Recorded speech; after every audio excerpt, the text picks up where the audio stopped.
Can XRP go to 100 bucks? Well, funny enough, our good friend Steven Narioff just got asked this question. Someone said, Steven, what is the future of XRP? Can it go to $10, $100? We know we have crazies in the community that talk about much higher prices, but Steven was very pointed in his response. He says that XRP has no ceiling as long as Ripple achieves its objectives. And we see that Ripple has been slowed down slightly by the lawsuit, but they continue to grow 10 times year over year on demand liquidity in over 40 plus countries. When this lawsuit started, they only had ODL in about 3 countries. So they've been slowed down a little bit, but now we are about to see US institutions, payment providers, and potentially banks start to get in on XRP now that we have clarity. And now that we have the US Nexus, the ability for Ripple to sell to institutions without it being a security by inserting the middleman. And that was just announced in the massive partnership with Uphold. But the second part of Steven's Narioff response was perfectly spot on. And he said it's interesting to have a conversation about XRP, playing the reserve currency role, at least in part or even in whole.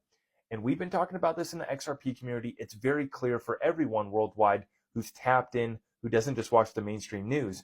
You understand that the world is seeking out alternatives away from the US dollar. It was just reported actually yesterday that the first settlement for digital yuan for oil took place. And so it's not somebody buying a candy bar with a cryptocurrency. We're not celebrating something like that. We're noting the fact that someone just used a digital yuan to conduct a deal for oil. This is the type of deals that matter.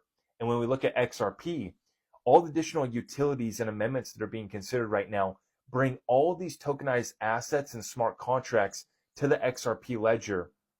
And for many of us, we're going to be using our XRP for the utility that we get, but also treating it as a reserve currency. This is something that we've been talking about in the XRP community for a long time. I'm glad to see that Steven has tapped in. And I just dropped a full video on my YouTube if you guys want to check that out. It is titled XRP has no ceiling. And we also talk about settlement season coming up anytime here soon. If you guys want to watch it, it's over at my YouTube. And make sure you guys check it out. My website is zachrichter.com if you're looking to get in touch.